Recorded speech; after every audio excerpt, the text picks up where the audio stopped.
नमस्कार, मैं doctor Raju Kumar, senior consultant gastroenterology, Chandan hospital Lucknow से। आज 28 जुलाई को विश्व हेपेटाइटिस दिवस मनाने की घोषणा की गई थी डब्ल्यूएचओ द्वारा। विश्व हेपेटाइटिस दिवस मनाने के पीछे डब्ल्यूएचओ की का उद्देश्य था लोगों में जागरूकता उत्पन्न करना हेपेटाइटिस के लिए, इसके बचाव, इसके उपचार, इसके निदान के प्रति। 28 जुलाई को ही डॉक्टर सैमुअल ब्लूमबर्ग का जन्म हुआ था, जिन्होंने हेपेटाइटिस बी वायरस की खोज की थी। विश्व हेपेटाइटिस दिवस के उपलक्ष्य में डब्ल्यूएचओ ने 2030 तक हेपेटाइटिस के उन्मूलन का लक्ष्य रखा है।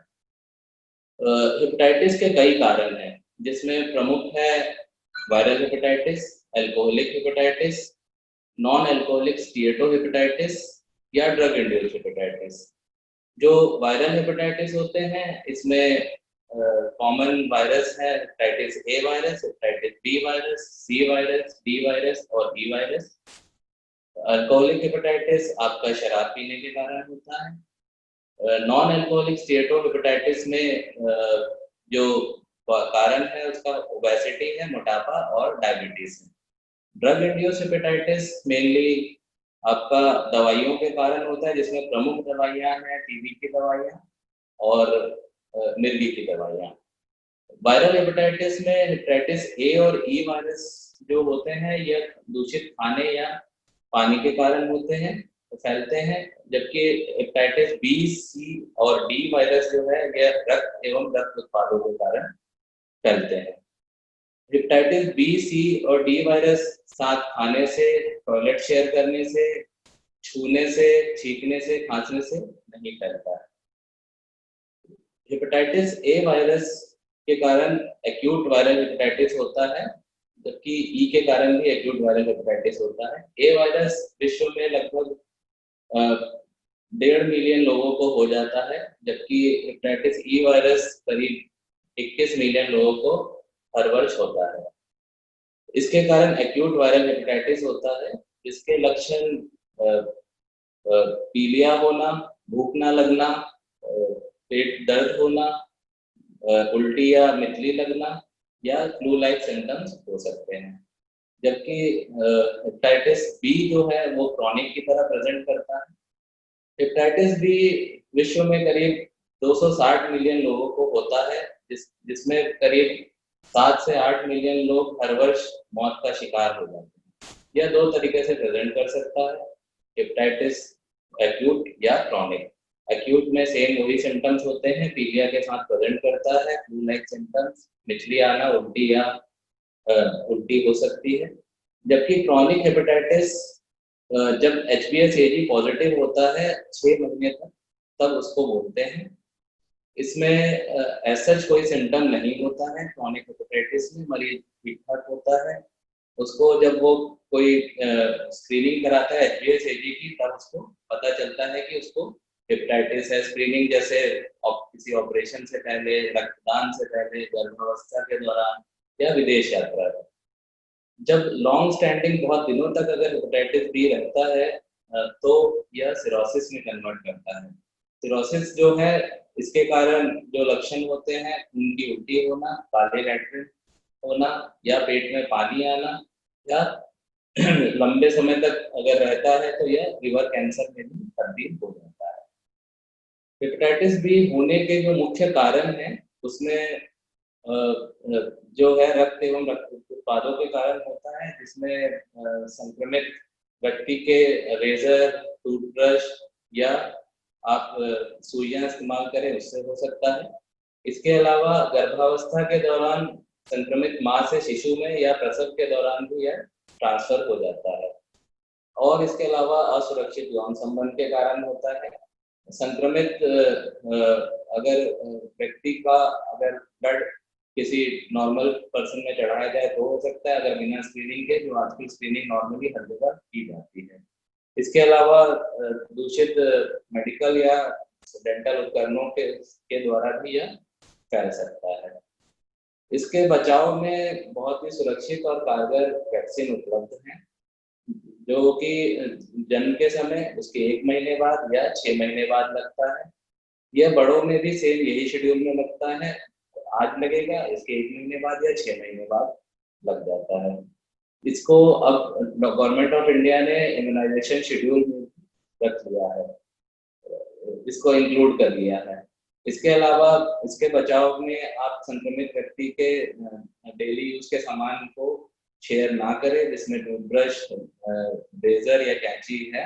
इसके अलावा अगर संक्रमित मां से अगर बच्चे को का जन्म होता है तो उसके तुरंत बाद वैक्सीनेशन लगता है और साथ में एक इम्यूनोग्लोबुलिन का इंजेक्शन लगता है, जिससे कि बच्चे में इसके होने की संभावना बहुत कम हो जाती है। यौन संबंध के लिए कॉन्डोम का इस्तेमाल करें। स्क्रीनिंग के बाद ही ब्लड चढ़ाया जाना चाहिए और प्रॉपर स्टरलाइजेशन के बाद ही मेडिकल और डेंटल उपकरणों का यूज करना चाहिए। इससे हम लोग हेपेटाइटिस बी के इन्फेक्शन से बच सकते हैं। हेपेटाइटिस बी के इलाज में काफी इंजेक्शन और दवाइयाँ दोनों उपलब्ध हैं। एक्यूट वायरल हेपेटाइटिस जब होता है तो उसके इलाज की जरूरत नहीं होती है, यह स्वतः ही 6 से 8 हफ्ते में ठीक हो जाता है। कुछ ही लोगों में यह क्रॉनिक में तब्दील होता है। क्रॉनिक हेपेटाइटिस बी में भी सबको दवाइयों की जरूरत नहीं होती है।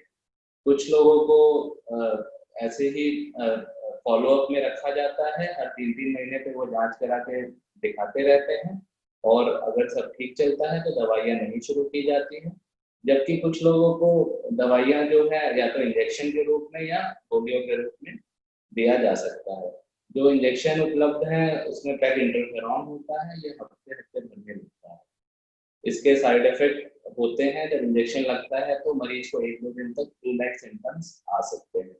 इसके अलावा जो गोलियां हैं उसमें टेनोफोविर, अल्फिनामाइड, टेल्विडिन, एडिफोविर, एंटेकाविर, लैमोविडिन है। जबकि एमट्राइसिटाबिन जब मरीज को एचआईवी भी साथ में होता है तो दिया जाता है। ये दवाइयाँ काफी कारगर हैं, जिसमें जो एंटेकाविर और टेनोफोविर है ये सबसे ज्यादा कारगर होती हैं। टेनोफोविर, अल्फिनामाइड का साइड इफेक्ट इन सब दवाइयों से भी कम होता है। इनके बहुत ही मिनिमम साइड इफेक्ट है, इसलिए इसको कुछ लोगों को जीवन भर भी दिया जाता है। हेपेटाइटिस बी का इलाज का मेन ध्येय ये है कि ये वायरस नेगेटिव हो जाए बॉडी में, लेकिन दवाइयों के कारण सब में यह नेगेटिव नहीं हो पाता है। कुछ लोगों में यह रहता है, लेकिन इसके कारण इलाज के कारण मरीज में जो सिरोसिस का प्रोग्रेशन है वो कम हो जाता है, कैंसर के रिस्क थोड़ा सा कम हो जाता है। अब एचसीवी के बारे में बताएं। एचसीवी जो है, हेपेटाइटिस सी वायरस जो है, यह विश्व में करीब 71 मिलियन लोगों को होता है, जिसमें से करीब 4 से 5 लाख लोगों की मृत्यु हर वर्ष इसके कारण हो जाती है।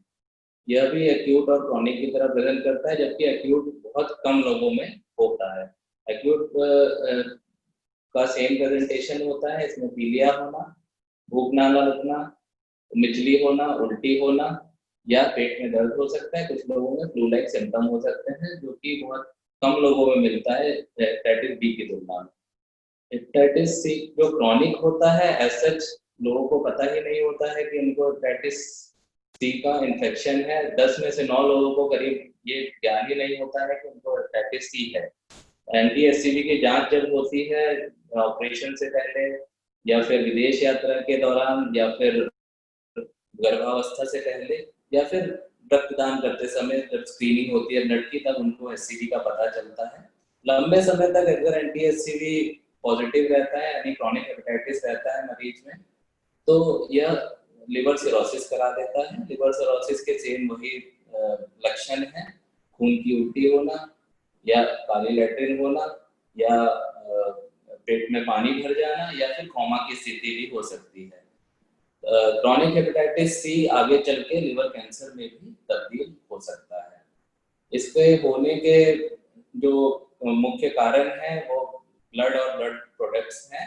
अगर अनस्क्रीन ब्लड किसी को चढ़ा दिया जाए उसमें हो सकता है, या फिर संक्रमित व्यक्ति का टूथब्रश, रेजर या कैंची के इस्तेमाल से हो सकता है। ड्रग एडिक्ट्स जो कॉमन शेयर करते हैं अपने अपने इंजेक्शन, उसके कारण भी यह फैलता है।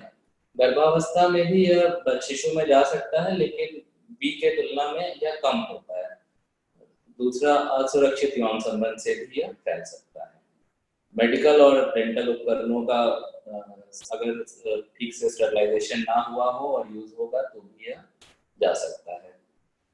इसके बचाव में कोई टीका उपलब्ध नहीं है हेपेटाइटिस बी की तरह। इसका बचाव हमें यही ब्लड प्रोडक्ट्स के संपर्क में ना आने के कारण ही ठीक कर सकते हैं हम इससे, जिसमें संक्रमित व्यक्ति के डेली उसके प्रोडक्ट्स को यूज नहीं करना है, संभोग के समय कॉन्डम का इस्तेमाल करना है, या प्रॉपर स्टरलाइजेशन के बाद ही हमें मेडिकल और डेंटल उपकरण यूज करना है, या स्क्रीनिंग के बाद ब्लड चढ़ाना है। इसके इलाज में बहुत सारी दवाइयाँ अब आ गई हैं। पहले टाइम कुछ सालों पहले केवल और केवल इंजेक्शन ही उपलब्ध थे, पैग इंटरफेरॉन, जिसका इलाज करीब जीनोटाइप के आधार पर 24 से 48 हफ्ते तक होता था। कुछ लोगों में यह 72 हफ्ते तक भी दिया जाता था। परंतु अब कुछ सालों से इसकी खाने की बहुत ही सुरक्षित और कारगर दवाइयाँ उपलब्ध हो गई हैं, जिसमें मुख्यतः वेल्पेटास्विर, लेडिपास्विर, डेल्टास्विर या सोफोस्बुविर हैं।